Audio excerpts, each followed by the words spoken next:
தொடர்ந்து நம்ம சேனல்ல கம்பெனி லா சம்மந்தப்பட்ட வீடியோஸ் பார்த்துட்டு வரோம். அந்த மாதிரி இன்னைக்கு நம்ம பார்க்கக்கூடிய ஒரு வீடியோ வந்து பார்த்தீங்கன்னா, அந்த ப்ரொப்ரைட்டர்ஷிப் கான்செப்ட். ஸோ அந்த ப்ரொப்ரைட்டர்ஷிப் கான்செப்ட்னா என்ன? இதுக்கும் ஒரு கம்பெனியா ரெஜிஸ்டர் செய்யக்கூடிய ஒரு என்டிட்டிக்கும் இருக்கிற வித்தியாசம் என்னன்றத இந்த வீடியோல பார்ப்போம். So first of all proprietorship அப்படின்றது கம்பெனிஸ் ஆக்ட் கீழ கவர் ஆகாது. இப்போ ப்ரொப்ரைட்டர்ஷிப்னா என்ன அப்படின்னு பார்த்தீங்கன்னா, ஒரு ப்ரொப்ரைட்டர்ஷிப்ன்றது சிம்பிளா சொல்லணும்னா, a proprietor is a business. Whereas ஒரு கம்பெனி ஓனர் என்ன சொல்லுவாங்க அப்படின்னா, I own the business entity. So இதுக்குள்ள வித்தியாசம் என்ன அப்படின்னா, ஒரு ப்ரொப்ரைட்டர்ஷிப் கான்செப்டுக்குள்ள ஒரு பர்சன் ஒரு பிசினஸ் ரெஜிஸ்டர் செய்யறாரு அப்படின்னா, he becomes the proprietor. So whereas அந்த ப்ரொப்ரைட்டரும் அந்த பிசினஸும் வேற வேற என்டிட்டி கிடையாது. ஸோ இந்த பிசினஸ்க்கு ஒரு செப்பரேட் லீகல் என்டிட்டி ஃபார்ம் ஆகாது. ஸோ அவர் தான் அந்த பிசினஸ். வேறஸ் கம்பெனின்னு பாத்தீங்கன்னா, ஒருத்தர் அவரோட பிசினஸ் ஒரு கம்பெனியா ரெஜிஸ்டர் செய்யறாரு அப்படின்னு பாத்தீங்கன்னா, அவரும் அந்த கம்பெனியும் வேற வேற லீகல் என்டிட்டி. ஸோ அந்த கம்பெனிக்கு ஒரு லீகல் ஸ்டேட்டஸ் கிடைக்கும். ஸோ இதுதான் இருக்கக்கூடிய மேஜர் டிஃபரன்ஸ். ஒரு ப்ரொப்ரைட்டர்ஷிப்க்கும் ஒரு கம்பெனியா ரெஜிஸ்டர் செய்யக்கூடிய ஒரு என்டிட்டிக்கும் இருக்கக்கூடிய வித்தியாசங்கள்.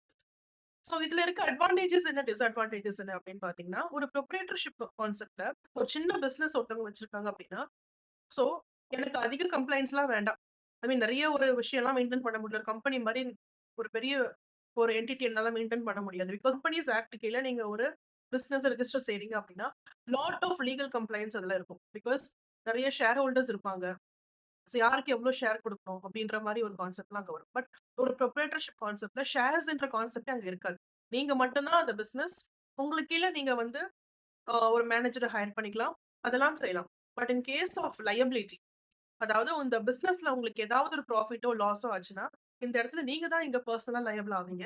ஏன்னா, இதுக்கு தனி லீகல் என்டிட்டி கிடையாது உங்க பிசினஸ்க்கு. வேறஸ் ஒரு கம்பெனின்னு பார்த்தீங்கன்னா, அங்க ஏதாவது ப்ராஃபிட், லாஸ்ன்னு வந்ததுன்னா, உங்க பெர்சனல் அக்கவுண்ட்ஸ் அங்க வந்து லயபிள் ஆகாது.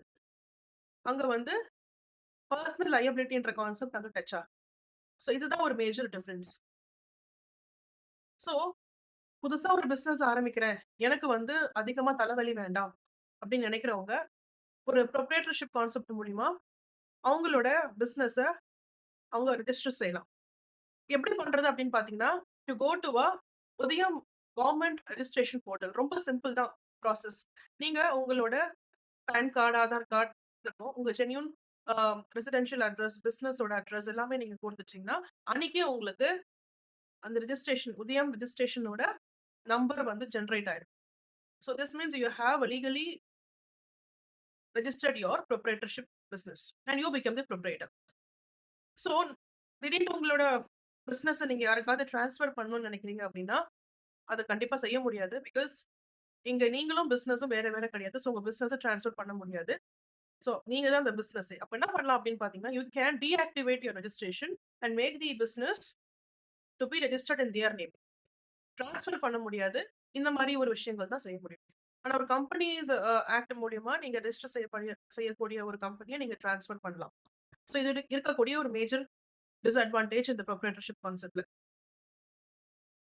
அதே மாரி ஒரு இப்ப நெறைய சந்தேகங்கள் வரும். ப்ரொப்ரைட்டர்ஷிப் கான்செப்ட் மூலியமா ஒரு பிசினஸ் ஆரம்பிச்சா, ஆ நம்ம கீழ வந்து எம்ப்ளாயீஸ் ஹையர் பண்ண முடியாதா? அவங்களுக்கு சம்பளம் குடுக்க முடியாதான்னா, கண்டிப்பா செய்யலாம். சம்பளம்லாம் எம்ப்ளாயீஸ் நீங்க ஹையர் பண்ணலாம். அவங்களுக்கு நீங்க சேலரி குடுக்கலாம். எல்லாமே செய்யலாம். ஈவன் ஐடி கம்பெனிஸ் கூட நெறைய ஐடி கம்பெனிஸ் பார்த்தீங்கன்னா, இந்த ப்ரொப்ரைட்டர்ஷிப் கான்செப்ட் மூலியமா தான் ரெஜிஸ்டர் செய்யப்பட்டிருக்கு. ஸோ அது வந்து ஒரு ப்ரொப்ரைட்டர்ஷிப் பிசினஸா தான் போயிட்டு இருக்கு. ஸோ அவங்களுக்கு கீழ அவங்க எம்ப்ளாயீஸ் ஹையர் பண்றாங்க. அவங்க அவங்க சேலரி குடுக்குறாங்க. But you can not have a director. டைரக்டர்ன்ற ஒரு பெர்சன் வந்து இந்த ப்ரொப்ரைட்டர்ஷிப் மூலியமா ரெஜிஸ்டர் செய்யப்பட்ட இந்த பிசினஸ் கீழ இருக்க முடியாது. ஸோ ஒரு புரொப்ரைட்டர் இருப்பாரு. அவர் கீழ ஒரு மேனேஜ்மென்ட் பீப்பிள் இருப்பாங்க. ஸோ அவங்களுக்கு கீழ வந்து மத்த எம்ப்ளாயீஸ் இருக்கலாம். பட் டைரக்டர்ன்ற பெர்சன் வந்து அந்த டெசிக்னேஷன் வந்து இந்த பிசினஸ் கீழ நம்ம குடுக்க முடியாது.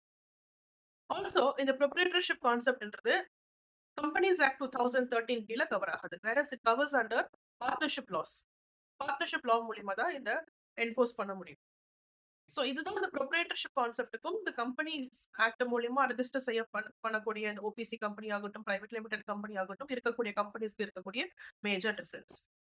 ஸோ ஒரு சின்ன பிசினஸ் நான் வச்சிருக்கேன் அப்படின்னு நீங்க சொன்னீங்கன்னா, இத நான் உடனே வந்து ரெஜிஸ்டர் செய்யணும் அப்படின்னா, you can go for a proprietorship concept. Maintenance ரொம்ப ஈஸி. ரொம்ப லீகல் கம்ப்ளைண்ட்ஸ் தேவைப்படாது. Easy registration and maintenance complaints வந்து ரொம்ப சுலபமா செய்யக்கூடிய ஒரு விஷயம். பட் ரிஸ்க் ஃபேக்டரும் கொஞ்சம் இந்த விஷயத்துல இந்த லீகல் என்டிட்டி தனியா இருக்காததுனால ஒரு ரிஸ்க் ஃபேக்டர் உங்களுக்கு இருக்கு. லயபிலிட்டியும் அதுல இருக்கு. ஸோ இந்த வீடியோ உங்க எல்லாருக்குமே யூஸ்ஃபுல்லா இருந்திருக்கும்னு நினைக்கிறேன். இந்த மாதிரி பல யூஸ்ஃபுல் டிப்ஸோட உங்கள அப்கமிங் வீடியோஸ்ல சந்திக்கிறேன். Thank you.